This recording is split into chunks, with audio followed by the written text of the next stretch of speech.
Welcome to the Loki Podcast with John Ball from Present Influence. We use Buzzsprout to upload and distribute the Loki Podcast to all major podcasting networks. If you're thinking of starting your own podcast, check out the link to Buzzsprout in the show notes. You could start your podcast today. Today on the show, I am very excited to introduce to you a guest who I've been very much looking forward to speaking to. Elizabeth Bachman is the go-to person for advanced level training in speaking, presentation skills, sales and leadership, with a lifetime spent perfecting the art of presenting. And she helps high-level clients master a message that brings the funding they need, the allies that they want, and the recognition that they deserve. Now, I think we can all agree that is somebody worth talking to. Elizabeth, welcome to the show. Oh, thank you, John. This is so much fun. I'm really happy to have you with me, and mainly because you have such an interesting background as well. And what you're doing now is amazing, but your experience and background is quite unique in some ways. And I've certainly never spoken to somebody with that. And I'm not going to steal your thunder, but let you tell us a bit about your experience and background. Well, I like to think that I was dedicated to the art of great communication since I first walked on stage at the age of 5. And my mom said I was the best goddamn bunny rabbit that ever graced the stage of the hillside school. And I was hooked. Like, you're 5, your mom says you're wonderful, great.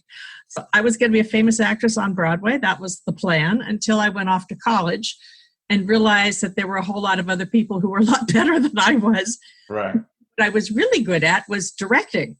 I am an oldest child, so I'm a little bossy. I've been accused of being a little, telling people what to do all the time anyway. And I moved into directing and then directing opera singers. So I grew up listening to the opera. My parents loved opera. My grandmother spoke 8 languages, basically because she was a scholar and she liked languages. And so I had a parallel interest in language and got a degree in French and theater, and then went straight to work in professional theater and found myself in opera, working my way up through the ranks and until I was directing at the Metropolitan Opera and around the world. So I've directed people like Luciano, Pavarotti and Placido, Domingo, and many, many others. And I learned so much from that. And then the business part came in when I was invited to start a small opera company in the Austrian Alps. And what we did was trained young singers and produced events for the tourists in this resort area in the Alps in the state of Tyrol. So it was the Tyrol Open Program, Tyrolean Opera Program, TOP for short. And 11 years of that taught me a whole lot about business. And I started teaching presentation skills. I learned about presentation skills, actually, because it was a nonprofit organization, Top Opera. I had to create a nonprofit in the US, and I had to raise $100,000 to launch it, even if I had 5 people to start off with. I sure didn't have that in my bank account. Yeah. I had to do it by giving speeches. And I was giving speeches. It was the first time in a lifetime of standing up and performing that I actually had to deliver a result, that I had to get people to open their wallets. And learning how to do that was, at first I was terrified and terrible. I was pretty bad. And what really saved me was someone who was a presentation skills trainer who liked music came to one of my fundraisers and called me up the next morning, and she said, there's some things you could do. There is this art form called public speaking, presentation skills. And I said, you mean there are tools? There are techniques? Because I was just inventing it as I went along. Yeah. And I'll never forget the first time I asked somebody, a wealthy patron of the arts, if she would make a donation to sponsor this idea I had. I hadn't even done it yet. I had no results to show. I just had a dream, and told her about it. And I used the techniques that I had learned. And instead of just giving me the $100 that I was expecting, she wrote a check for $3,000. She said, that's full scholarship for some deserving singer. I believe you can do this. And that just blew my mind. So I learned how to fund my nonprofit. The more I started working with presentation skills, and I started also training business people on that. And the more I did that, the more interested I got.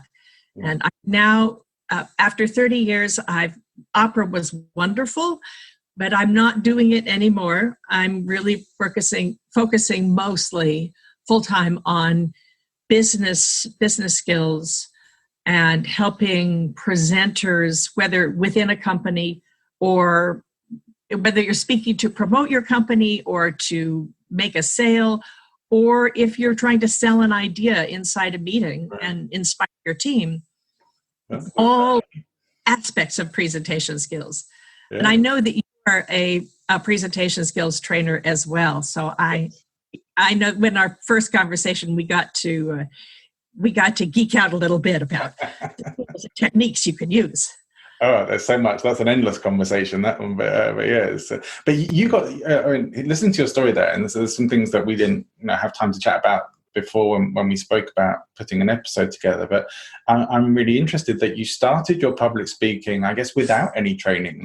And I do think that a lot of people have this almost expectation that people who are good at public speaking just suddenly get up on the stage and they're amazing at it. So there's this expectation to do that. And yet there's really very few people who have that sort of natural ability to be able to just get up on the stage and talk and keep talking and enrapture an audience. It does take a bit of time. But that was interesting. How did you feel when you first realized you were going to have to give a talk? Well, I believe, I'm going to answer the question behind your question first.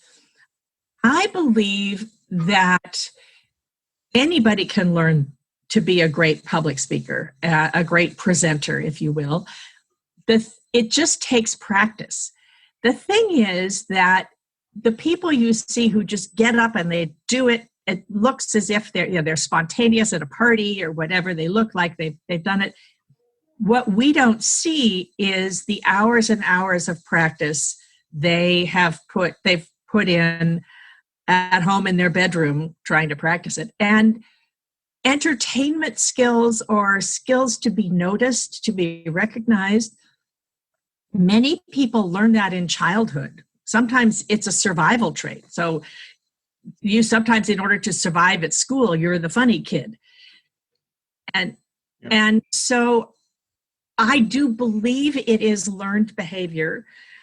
I was used to telling stories because as an opera director, 30 years of that and 20 years before that of acting, I was used to telling stories and shaping a story.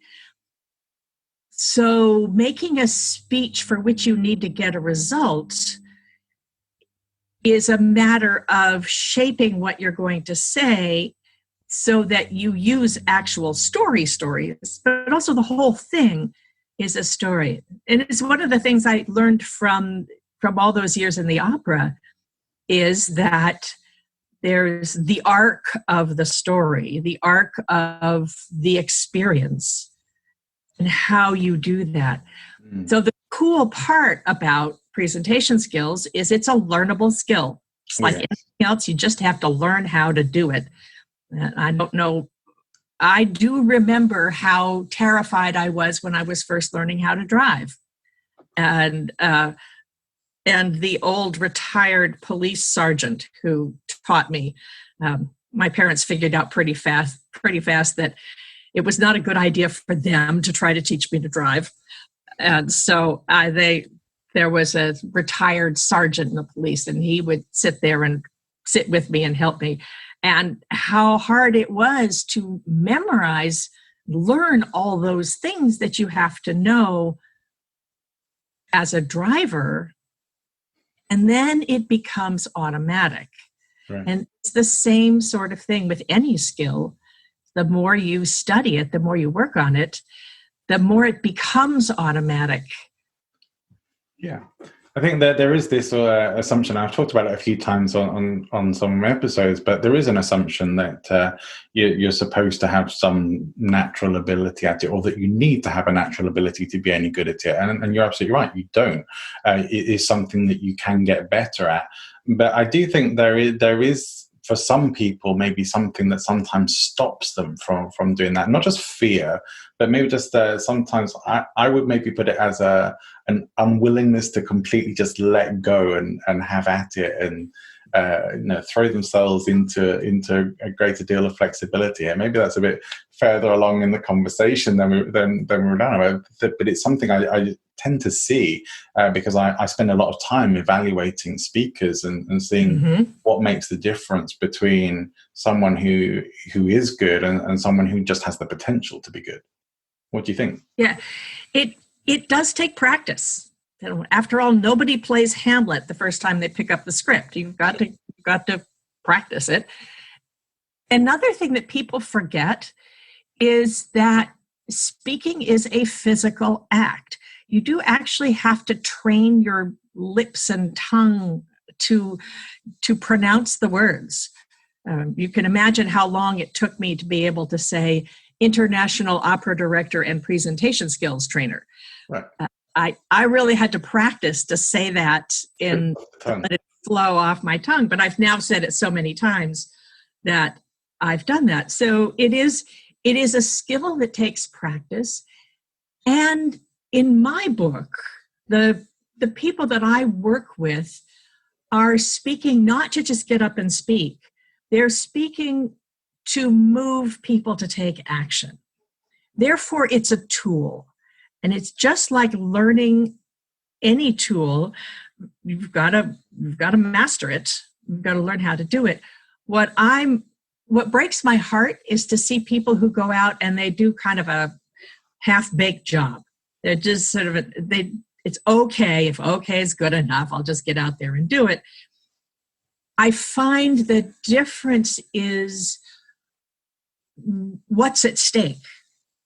So I tend to work with people who are, I'm working with people who need to get a result and they're not being heard.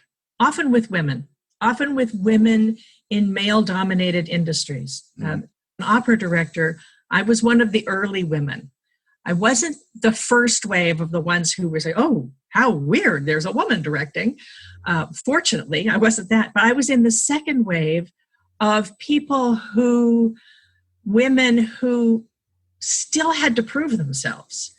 It was accepted and politically correct to have a woman directing, but people still sort of looked at you out of the corner of their eye to say, can you do this? And God forbid, if you have a female conductor too, then the local newspaper would call up and say, okay, so you have a woman director and a woman conductor. This different. And we'll say, well, we bring different insights. And so I do a lot with corporate women who aren't being heard.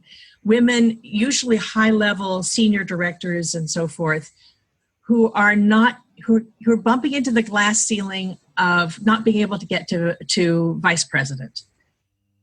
Because for a lot of things, you get to be senior director or senior manager through, you get to be, and then the next step into the vice president, the C-suite, if you will, means positioning yourself in a different way. So a great deal of my work is helping women position themselves, navigate the jungle of rising in a corporate culture without being accused of being brash and bossy. And there are things that men can get away with and women cannot because socialized to expect different things from men and women. So a lot of it is also the gender communication. I do a lot of work with people about that.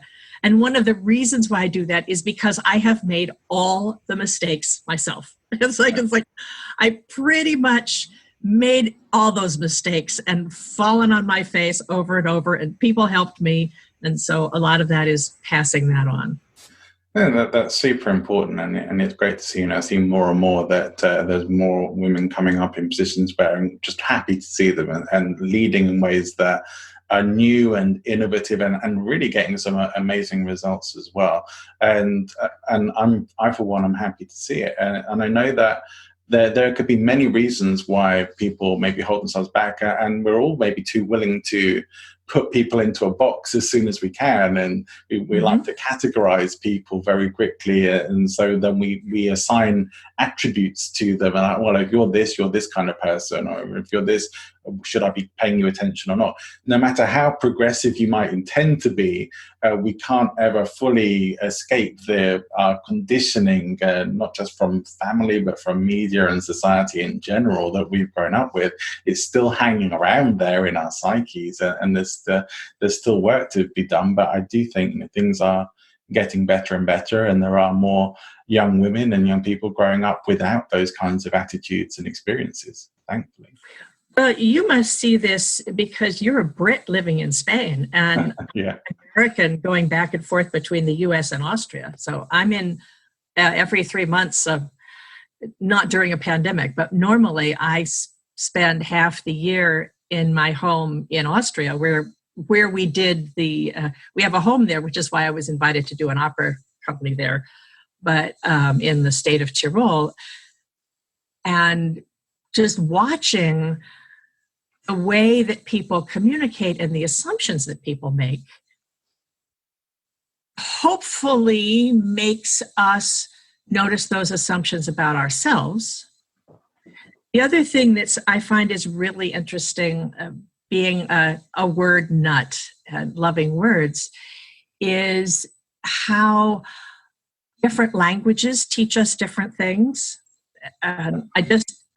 Yesterday I was supposed to sit in on a conference in Austria, and then I had a big project land in my lap, and so I sent them a message saying, I have ein Riesenprojekt, die in meinem Schoß gelandet ist, and just the direct translation. And I wonder if the Germans actually say, or the Austrians actually say, a project lands in my lap, or is that an English phrase? Right, it may well be. Idiomatic language is a tough one to navigate when you speak in any foreign language, for sure. And I find in Spanish there are some idioms that translate and some that just don't.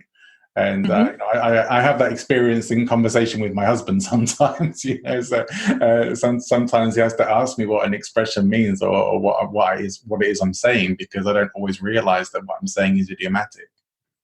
Yeah. Well, and here's the other thing. As a speaker, this is really important to recognize, especially since we are more and more in an international business environment. So I'm doing a program for a group in Innsbruck, Austria. Innsbruck is the town. We're between Innsbruck and Munich. So I know Innsbruck is a group of I'm putting together a program for Austrians who want to work in the U.S. and what they should know about how to show up, how to present themselves, and what the expectations are, especially if you're interviewing for a job with an American company, but you might be, say, and mostly it's in tech nowadays. I work in Silicon Valley a lot. So if you're doing an interview in English, which is not your first language, and you are trying to get a job, trying to convince somebody in the company to hire you, English might not be their first language either.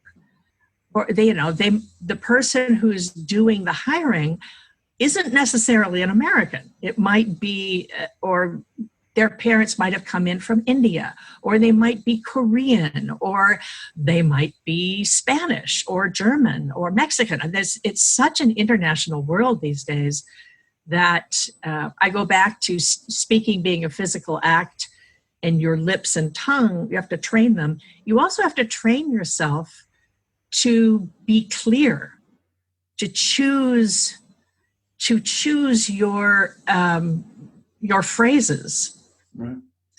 So before I'm going to use something like "a project landed in my lap" for an Austrian or German audience, I'm going to ask, I said, is this something that you say? Right. Otherwise, I will figure out what the phrase is auf Deutsch and then say it in English, a phrase, something that they will understand implicitly, which brings me to the thing that I always say is rule number one, which is it's all about them. Who's listening and what do they need to hear? Especially if you're trying to move people to take action. If you need to get a result, my company is called Strategic Speaking for Results, because we always start with what's the result you want to get, who's listening, and how do you need to present it in a way that they will get it. Yeah, that makes a lot of sense. Start with the end in mind. Exactly. It's super important. Backwards. This may be a personal interest, but I think it's going to be interesting to everybody, hopefully. That one thing I'm curious about is putting on an opera is a big production, and sort of going on speaking just for a second, but not too far away. And based on this, I'm assuming you have similar principles, that you have an outcome for what you're going to deliver there, and you're focused on the result. What would have been the main sort of things in your focus as you start to put together your vision of what that's going to look like and how you're going to deliver that for something like an opera?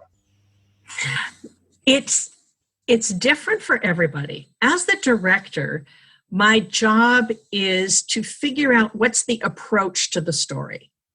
So there are no new stories out there. I do believe everything is, it might be boy meets girl, boy loses girl, boy gets girl. Right. Or, or you go off into the woods, something magical happens, everything gets changed, and then you come back to society. Or even like a TV show, somebody gets murdered, the detective has to go and figure out who it is, and they'll have a couple of false starts, and then it will all be resolved 5 minutes before the end, and then the last 5 minutes will be an epilogue that ties up all the stories. So I do believe that there are only about 10 stories in the world. Right. As a director, what I have to say is, what's my vision for this? And what's my vision for this, and how can I be true to the music? For me, this wasn't popular for many years, but for me, it's all dictated by the music.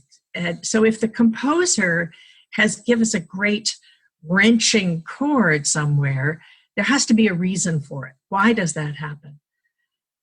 And coming from that point of view, with an opera, I'm going to start with what's the story and how do I want to tell the story.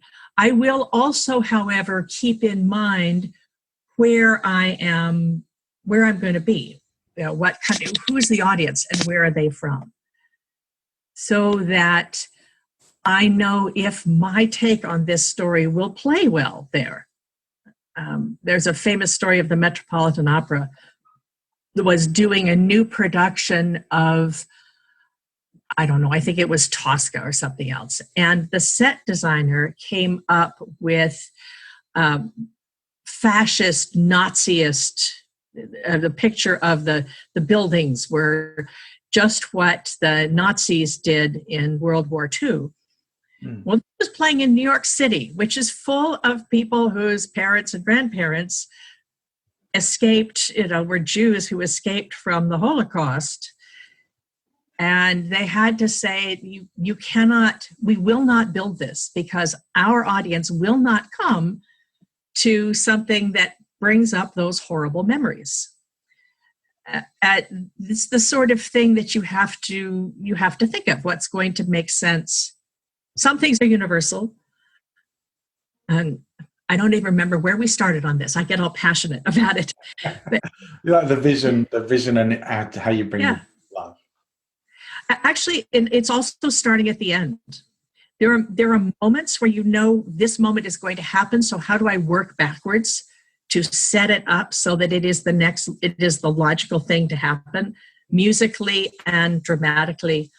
In Madama Butterfly, for instance, here's where I think about this, and I think is the woman's take on it. Madama Butterfly, for those who don't know, is about a geisha, a Japanese geisha, who is purchased by an American sailor, American lieutenant, who falls in lust with her, and buys her for the amount of time that he's in Nagasaki. And they have a wonderful love duet at the end of the first act. And then he goes away. And acts 2 and 3 are 3 years later. She's got a little baby, a little half-breed baby, and she is clinging to the thought that he's coming back. Mm. And at the end, he comes back with his American wife, and she kills herself so the child can go off and have a life in America. This was written by 19th century man with the image of a woman as the pure self-sacrificing. Butterfly's suicide is a pure self-sacrifice to save her child. And as a modern woman, I had a hard time believing that. It just didn't feel real. I couldn't see myself doing that. And because I started as an actor at age 5, I have to figure out in my head what makes it make sense. I finally came to terms with it. If I thought of this as Butterfly the geisha has decided, she hates her old life. She hates being Japanese. She's decided to become American. She waits for 3 years. He's going to come back someday. Because the alternative would be to believe that she had just been rented rented like a prostitute. She didn't want to do that. She wanted the status of being an American wife. When she's faced with the fact that she's been living a lie all this time and that he'd forgotten her, married somebody else, she has completely lost her honor. And that, for me, would be that shame and guilt and rage and despair. That would be enough to say, life will be better if the world will be better if I'm not here. And therefore, the only honorable thing I can do is commit suicide. And I find there are a lot of people who really reject that. Mm. For me, that was what made it possible to direct the show in a way that Butterfly was a real person and not an image in some 19th century man's mind of the perfect self-sacrificing wife. Yeah, more of a stereotype or archetype otherwise. Yeah, an archetype. But to play it, to perform it, and for me to direct it to make it real, I had to believe it. So that was starting from the end and working backwards and then figuring out where I could put clues in and what things I could notice or say that would set that up. The audience might not notice, but the actors will. Mm. And that was what was important. For that, my main audience was the cast, for them to believe it. Right. So that the woman who's singing Butterfly can do the harakiri. She can cut her throat with the sword. in a way that she will believe it. And if she, the performer, the presenter, if you will, if the presenter believes it and can convince the audience that she believes it, and it makes it real, then the audience will understand that. They may not understand it on a conscious level, but they'll understand it on an unconscious level. Yeah. So we're talking about that. It makes me think that thinking about the unconscious, what you unconsciously project, doing that with presenters now is just an outgrowth of what I did all those years at the opera. It's not just the surface, it's what's below the surface as well. So you're seeing some new parallels there. Yeah, that's great. Sorry, what? You're seeing like a new parallel between what you did then and what you do now. Yeah, it really, training presenters was a natural outgrowth of training singers. Right. It's just, and because the skills you need to sell a song are pretty much the same skills you need to sell a product or a service or an idea. The difference is just vocabulary, and I speak 5 languages, so I understand about vocabulary. Yeah. So you can get some ideas that I'm already seeing some parallels between opera and public speaking, which I never would have even thought about before speaking to you, which is fascinating. What then do you see as maybe being some of the more direct parallels between opera performance and directing and public speaking? Well, again, you have to be true to yourself. That's the big thing. Again, if there are only about 10 stories, if you are doing, say, a sales conversation, it is a sales conversation that if you're speaking to get a result, you're convincing people to do what you want them to do. That's a sales conversation. A lot of people don't like the word sales. So I think of it as an enrollment conversation. We talk to help people enroll them into going along with your idea. As a singer, you are doing a performance either to get hired, you're doing an audition, so what you want them to do is hire you. When you're on stage after you've been hired, you want to make the audience cry, or the result you want, or to laugh, which is harder. In order to do that, you have to work backwards and figure out what is it that's going to reach this audience.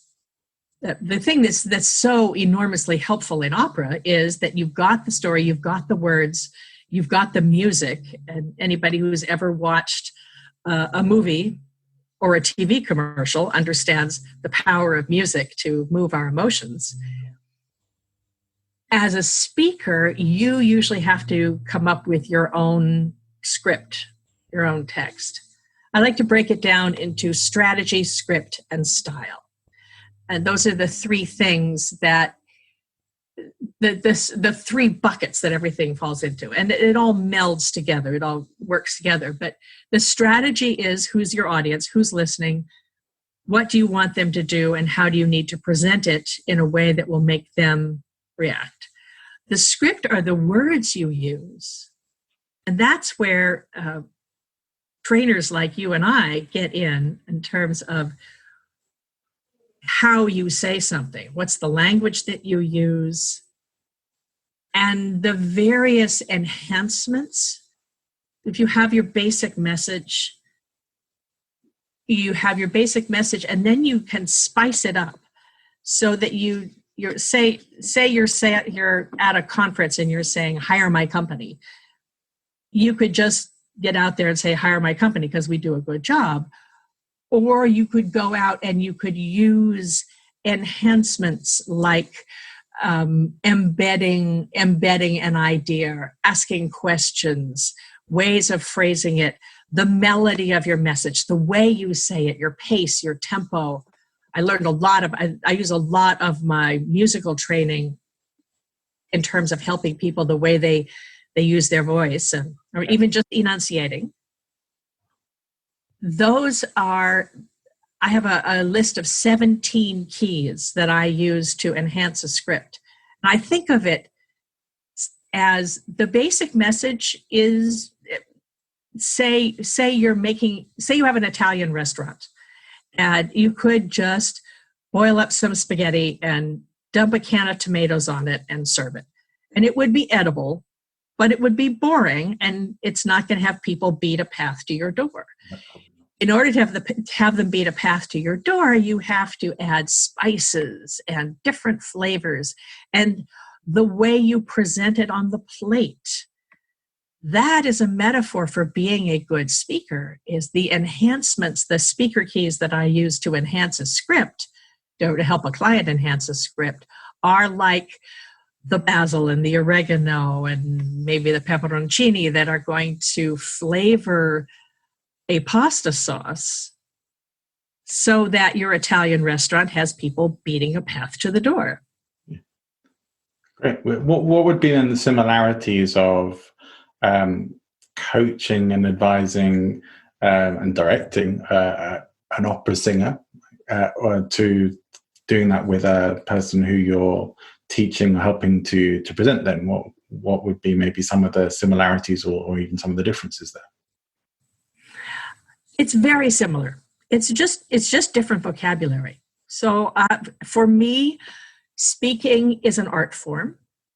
I actually, the big difference, come to think of it, the big difference is that that in an opera, the presentation, the performance is an end in itself. That is the product. Yeah.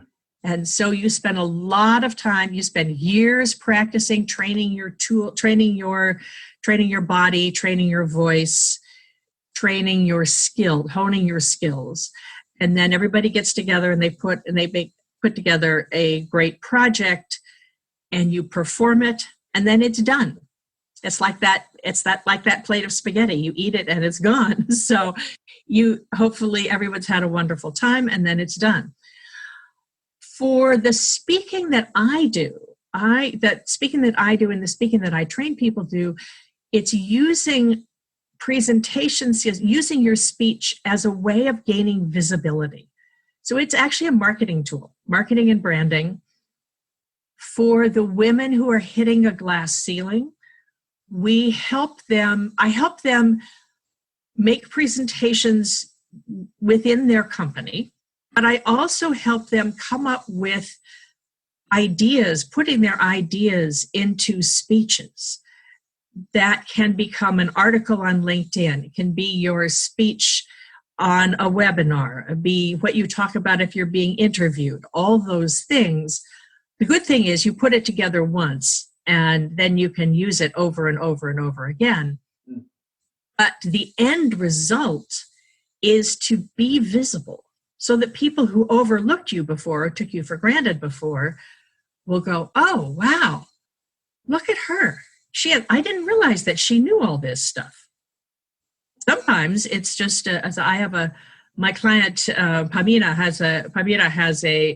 she's the director of a division for a large retail company, and she does cloud services for a large retail company. And they think of her as someone who's got the technical chops, the technical ideas, which is great, but she's also a strategic thinker, and nobody knows that. And so we've added to her general speeches. She says, well, I know you invited me to this conference, to speak at this conference because of my technical skills, but really I am a strategic thinker, and here is the strategy behind it. So the technical skills get her in the door, but she actually will say, yes, I have technical skills, but what I'm really interested in is the strategy. I am a thought leader. And you just say, I am a thought leader. And people start saying, oh, Pamira, she's a thought leader. Maybe we want to promote her. Yeah. There's a lot of power in presentations, I think, and there is yes. a lot to be said for. I mean, there's almost just a natural state of influence of when you're the person who's on a stage or some kind of platform. it's all eyes on you, and you have people's attention. So it's down to you where you go with that and what journey you take them on. But that is in itself a responsibility, but it is also a very leverageable source of power and influence with people. And you Absolutely. talked about these strategy, style, and strategy, scripts, and style. Put it in the right order. And what would you see as being the main points of influence, or the main strategies of influence, then within a presentation that maybe make the biggest impact for, especially for example, some of the people who you work with?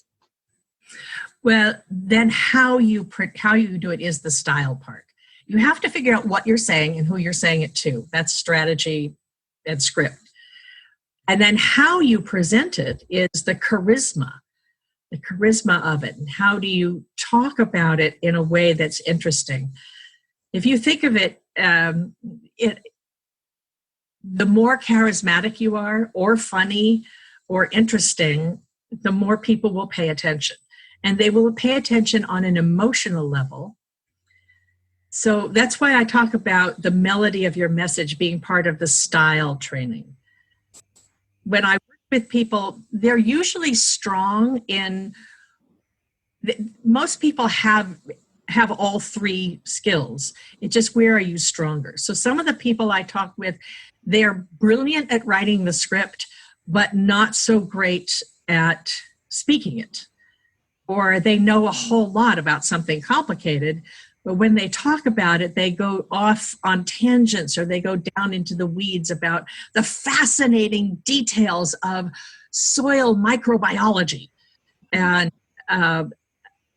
where they're trying to get somebody to actually invest in the startup. So we talk about how to deliver that in a way using the tools that are very similar to the tools you use in music, in singing, so that you come off charismatic and interesting, and you get them interested and excited. That's where it's the parallel to moving the audience to tears or moving the audience to laughter. I said earlier, moving the audience to laughter is much harder. Anybody who's ever done comedy knows that in order to do comedy, you have to rehearse, because it's all about timing. Yeah. And all those famous comedians that you see out there on stage, what you don't see are the hours they have spent practicing it, doing this piece a little bit later, little faster, little slower. Maybe we take one word out, or we add one more word. Practice. Yeah. Just also what makes it fun, because speaking is a living art for me. There's a level of musicality even just in speaking. I wonder if you particularly see that and notice that when you're working with people as well. Well, that's why I said the melody of your message. Yeah. It's the melody. And I teach people in English because it is my native tongue. I'm fluent also in French, Italian, German, and pretty good Spanish, although my written Spanish is terrible, but the rest of it I'm pretty good in. But I know that I don't know them at the level of someone who grew up in those languages. Sure. So my specialty is telling somebody who, when I work with someone when their first language is not English, is helping them phrase it in a way that would make sense to an American if they're speaking to Americans. I did a speech I was at a conference in London last year, and we had a lot of conversations back and forth between the difference between British English and American English. And a lot of the American speakers, it was a conference for speakers, and a lot of the Americans were on their first trip to England. They'd never been to London before. I've been going to London since I was a teenager, so things that I was familiar with, but people also had the regional accents and all of that. It's really, you have to pay attention to that. And if you've only ever spoken to people in your own neighborhood, you don't realize what it is. Where I live in Austria, in the Tyrol, the Tyroler dialect it's a form of German, but it's a very all in the back of the throat. There's a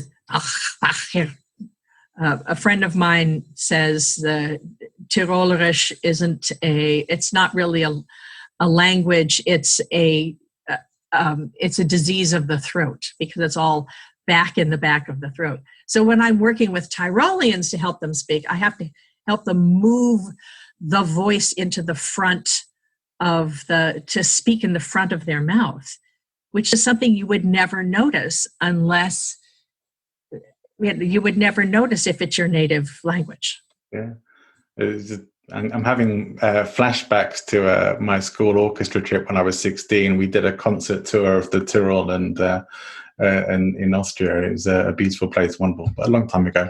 And it's just been a musical connection with the Tyrol again. But it's kind of a musical place. It's there's a lot of associations there as well. For sure. I guess that's maybe why you got asked to do some opera work there. I did warn you I am something of a nut about words. I get all excited about language. Love language. Yeah, me too. Sometimes I think sometimes I manage to come up with words that I pride myself on having an expansive vocabulary, and sometimes do manage to come up with words that don't get used too often, but just kind of fit. I probably won't be able to manage it now that I've just said that today, but it is something that I like to do because I think vocabulary is a very powerful thing and gives you a lot more options to express yourself. And sometimes I know when I'm writing or composing a script or a speech or a webinar or whatever I'm doing, it's important to have the right words. I've just recently been doing some learning around the art of storytelling and how you really if you're really going to craft a story, you have to work with the vocabulary, pick the right words, have them in the right order, get that flow to them. Quite a beautiful thing when you put it together.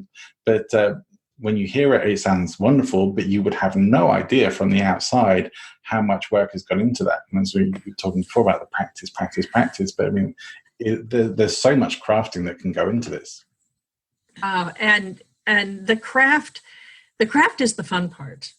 Yeah. And I would bet, John, that when you are speaking in English to a group of Spaniards where you live, you choose simpler words. You don't use those exciting vocabulary English exciting. You use words that somebody who learned English in school as a foreign language would be able to get.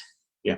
I also try to avoid some of my typical English humor as well, which doesn't always translate so well to Spanish. Oh yeah, humor.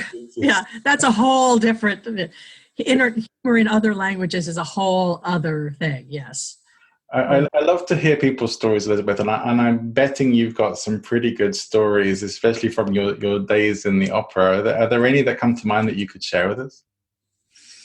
Well, there was, when I was working with Luciano Pavarotti, I often tell a story about this client I had who had a big project to do and he was nervous. And we were doing Aida at the Metropolitan Opera, and he had never done that production before. So there was they made a new costume for him. He was also a little bit nervous. Act 3 of Aida, there's an extended duet for the soprano and the tenor. And he was worried about his mouth being dry. So he would get some Ricola lozenges and suck on them a little bit till they were sticky. And then he stuck them to the cuff of his, the silk cuff of his costume, which was a big band of gold. And then he'd be on stage. And when it was her turn to sing, he would turn up stage and sort of put his hand up to his mouth as if he was very moved. But really what he was doing was he was grabbing one of those Ricolas off of his cuff and then sucking on it. He'd turn around and he'd listen. And then when it was his turn to sing, he'd turn up stage again and he'd stick it back onto his sleeve. But the thing is, you could see it because he had this big band of gold and he had these brown lumps on it. So I went out and hunted through the drugstore until I found throat lozenges that were yellow. Yes. And I came and I brought him some yellow throat lozenges. So, because if he was going to do, I wasn't going to be able to stop him doing this. He had convinced himself he needed to do this in order to sing. And this, singing is a very psychological thing. You have to convince yourself you can. So I said, let's just do this so that we don't see. So yellow throat lozenges on a gold cuff. There you go. And it's simple in its elegance as well. Wonderful story. Thank you for sharing that with us. One thing I see that we did touch on a little bit when we chatted pre-recording was certainly there's a lot of mistakes that people make in their presenting, and that's why people like us can really help and make a difference.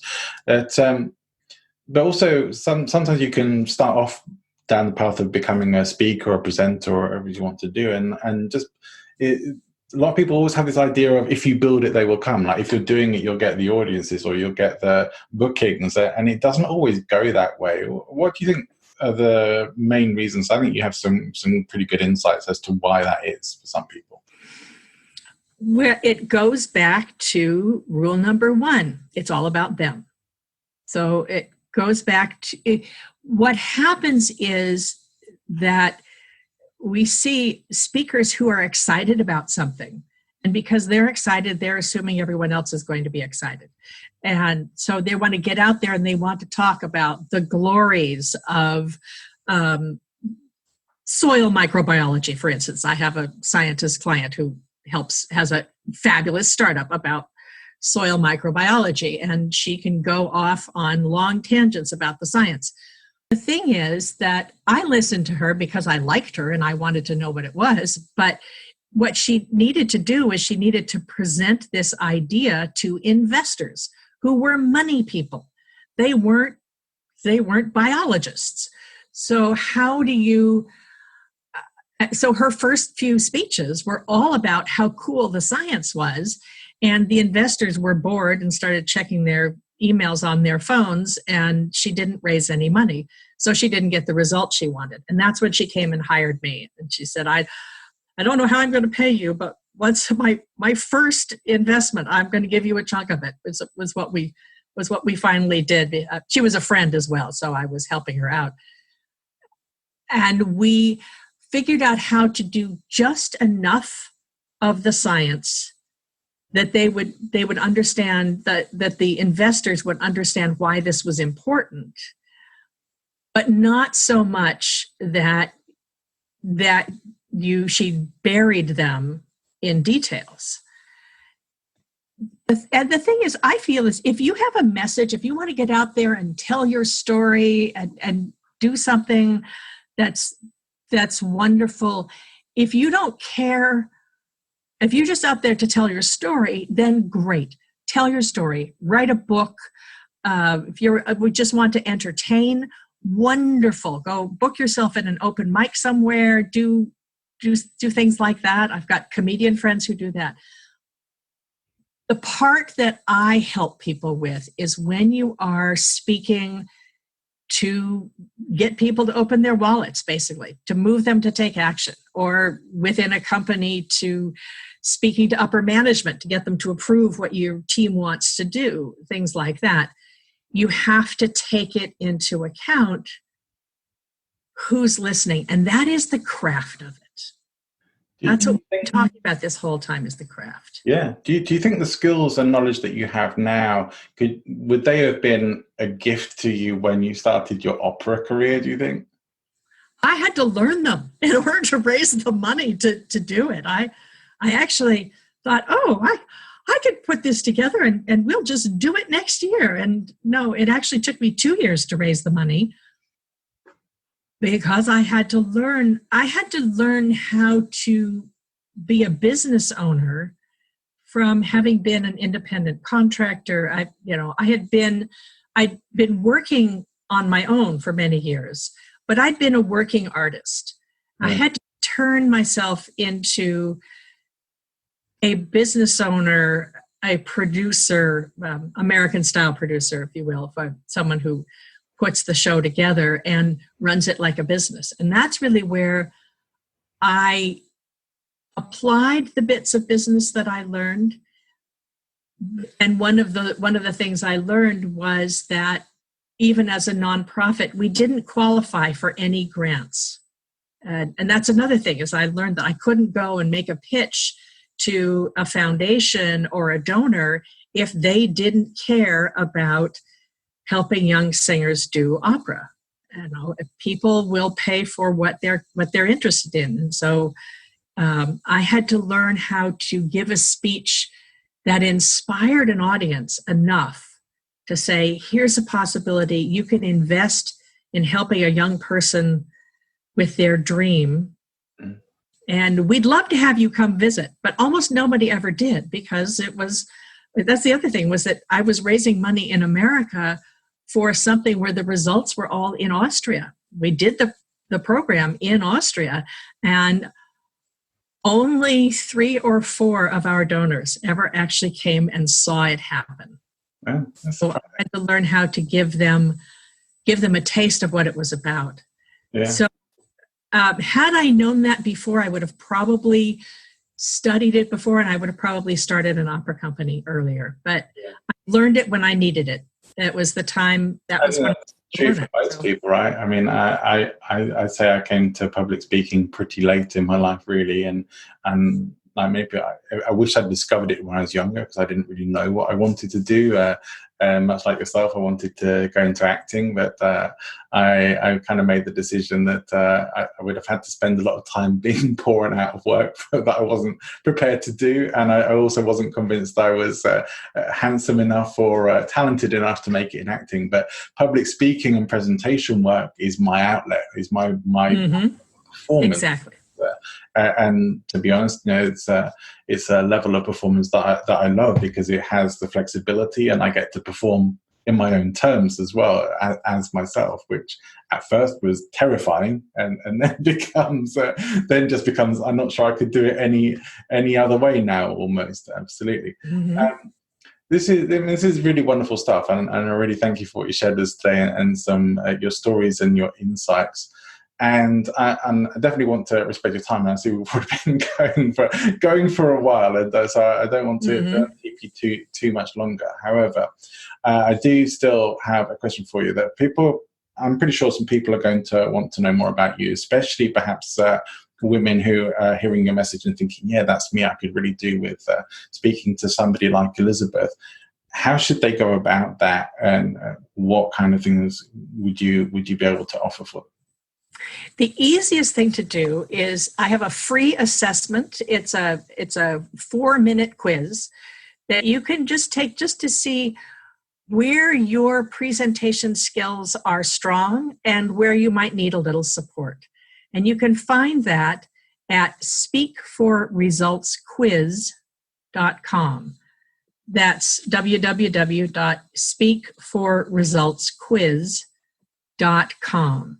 And that will let you see where you are, what you need help with, and then it will connect you with me. And if you're interested, you can then get a conversation with me. I'm on WhatsApp, I'm on Zoom, and we will then start an email contact. I highly recommend it. You're now to be at my website, which I'm sure will be in your show notes. With Elizabeth. All this will be in the show notes, absolutely. And I actively encourage people to come and connect with you. I think you're wonderful to speak to, and you have what I would consider some very unique insights into an industry of speaking, presenting, and that's what it's all about, the unique insights, seeing what other people don't sometimes, and being able to help people in the particular ways where you understand the performance nature, you understand the structure, as you said, the strategy, the script, and the style. Those are such important elements for people to really get a grasp of here. A few things just before we close up for today. If somebody is interested in opera and they've never listened to an opera before, where should they start? I would start with Carmen or La Boheme. Those are 2 great ones to start with. And definitely you can listen to it. It helps to listen to the highlights, but then watch it. And you can do that. You can watch that on YouTube or anywhere.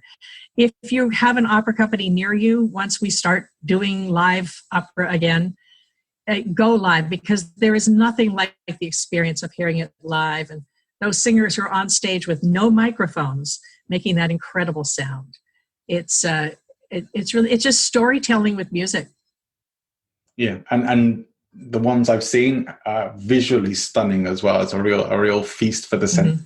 So it's definitely a good thing to do and recommend. Thank you for the recommendations. I'm a big believer in lifelong learning. What is a book or a resource that you've come across recently or at any time really that you would recommend to other people? I have recently been reading a book by a wonderful woman named Charlene Lee called The Disruption Mindset.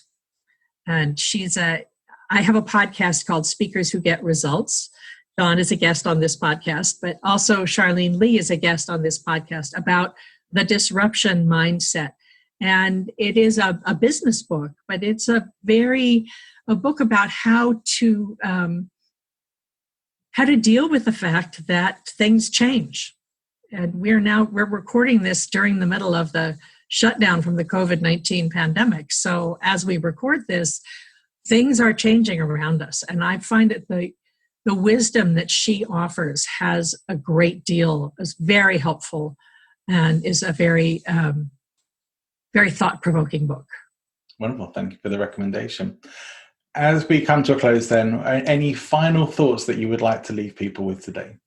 Oh, I was hoping you would ask me that. Yes, absolutely. The reason it makes sense to polish your public speaking skills is because any presentation where you need to get a result is a sales conversation. So if you think about it, sales is like sex. Nothing happens till somebody gets excited. That's a great thought to wrap things up on. Elizabeth, it's been a real pleasure speaking to you today. Thank you so much for coming on the show as a guest. I'm certainly looking forward to coming and appearing on your podcast as well. I'm very excited for that. And I really enjoyed this conversation today. So thank you. Thank you, John. I can't wait to have you. We're going to be recording a couple days. I can't wait to hear all your wisdom. So wonderful. I hope you've enjoyed this episode. If you have, please make sure to like and subscribe and come back for more great episodes and chats with amazing people.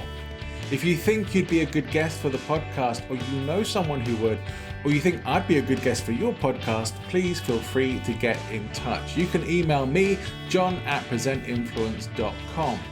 If you think I'd be a good speaker for your event, or you'd like to learn more about public speaking, presentation skills, whether that's online or in person, creating online products and services, video content, having clarity, confidence, and charisma in all of doing that, then please shoot me an email or visit my website, presentinfluence.com, and I'll see you there.